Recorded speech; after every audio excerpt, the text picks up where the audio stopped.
Irene Montero, la has cagado. Y hasta aquí mi fino análisis jurídico. La ley de solo sí es sí o la ley Montero Sánchez. ¿Por qué dicen que va a sacar violadores a la calle? Vamos a intentar explicar en qué consiste, en qué se han equivocado y por qué está pasando lo que está pasando. Comenzamos.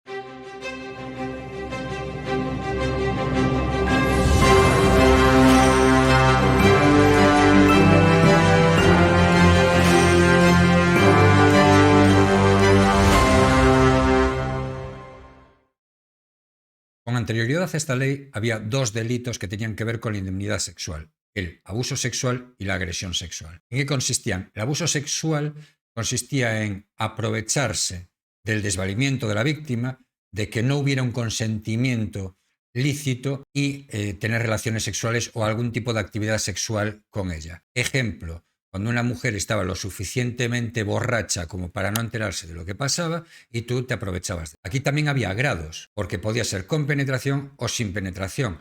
Vamos a poner un ejemplo también. La manada de Pamplona. Una cosa que hicieron con una chica en Pozo Blanco, en la que ella iba absolutamente borracha en el coche y uno de ellos se pone a manosearle los pechos. Bien, pues eso tiene una determinada gravedad y si en vez de manosearle los pechos lo hubiera penetrado, hubiera tenido sexo completo con ella, tendría una gravedad sí. Eso en lo tocante al abuso. ¿En qué se diferencia la agresión? Que en la agresión haya violencia o intimidación. Por ejemplo, que te pongan un cuchillo en el cuello. Por ejemplo, que te peguen una paliza para violar. Parece bastante evidente que es más grave el que te fuercen mediante intimidación o violencia que cuando directamente no te estás enterando de nada. Es por poner un ejemplo como si habláramos de la diferencia entre el hurto y el robo. El hurto, alguien coge tu cartera y se la lleva sin que tú te enteres.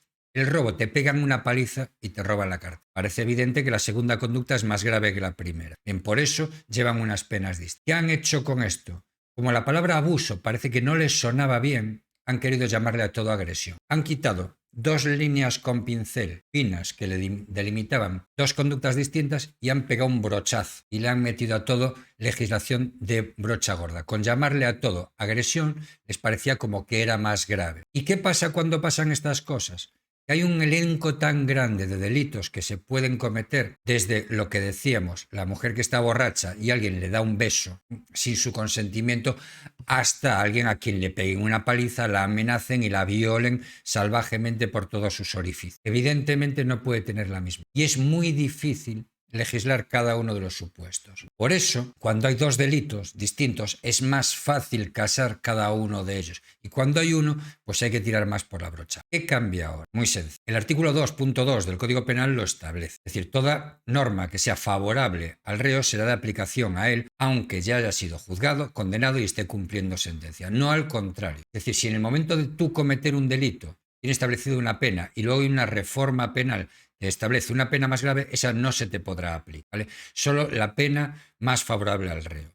Por tanto, aunque ahora cambiásemos la ley, siempre se aplicaría la más favorable al reo, que es la que hay ahora mismo. ¿Se podría haber evitado? Sí. En el Código Penal que tenemos en vigor ahora mismo, el de 1995, se establecía una disposición transitoria que decía que no se considerará más favorable al reo esta reforma para delitos cometidos antes de ese año de 1995. Con lo cual, lo que hacía es que no se pudiera aplicar la ley más favorable, que era esta, a delitos cometidos con anterioridad. ¿Se pudo hacer en esta? Sí. ¿Se hizo? No, no se hizo.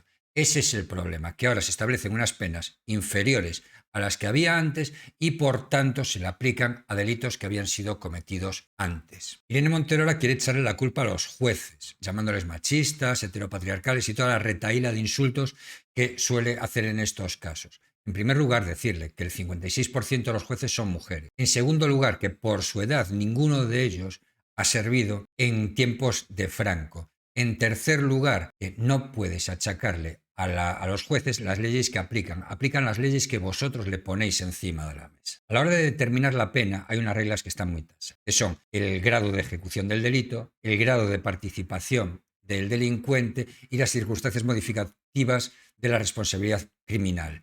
Su grado de discrecionalidad en ese caso es mínimo. Cuando tú les mueves el marco de las penas inferiores y superiores, no les queda otra que modificar esa sentencia.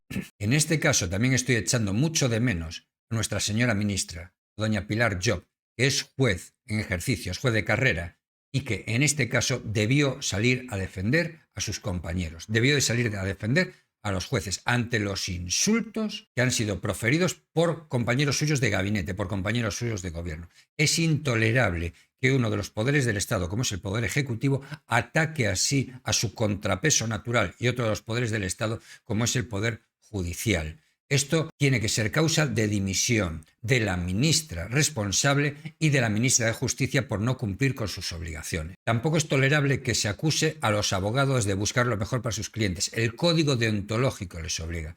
Los abogados lo único que hacen es poner encima de la mesa las leyes que son de aplicación a sus clientes y cuidar de sus intereses antes del juicio, durante el juicio y durante la ejecución de su sentencia. Están obligados a ello por el código deontológico. Por otra parte, ninguna ley termina en el BOE sin haber pasado por un procedimiento amplio de revisión por los departamentos técnicos de diferentes ministerios, entre otros del Ministerio de Justicia. Si esta ley ha llegado a publicarse en el BOE es simplemente porque la ministra de Justicia o el ministerio que ella dirige ha pasado esto y o no ha detectado el error o lo ha querido intencionadamente dejar pasar. Por tanto, no creo que puedan escaquearse de su responsabilidad ni el presidente del gobierno ni la ministra de Justicia. Esto supone una quiebra intolerable en el principio de confianza de los ciudadanos con respecto a las instituciones. Por tanto, ustedes, todo el gobierno, son responsables de estas personas que, tras haber cometido delitos gravísimos, están saliendo a la calle. Y si alguno de ellos reincide, será responsabilidad suya. Actúen en consecuencia, tomen decisiones y dimitan. No es tolerable lo que están haciendo. Si te ha gustado este vídeo, por favor, dale like. Y si crees que nuestro contenido es útil, te pido que le des a compartir, que te suscribas al canal, que actives las notificaciones y que nos dejes un comentario haciéndonos saber tu opinión. Nos ayudas muchísimo con eso. 1.000.000 de gracias.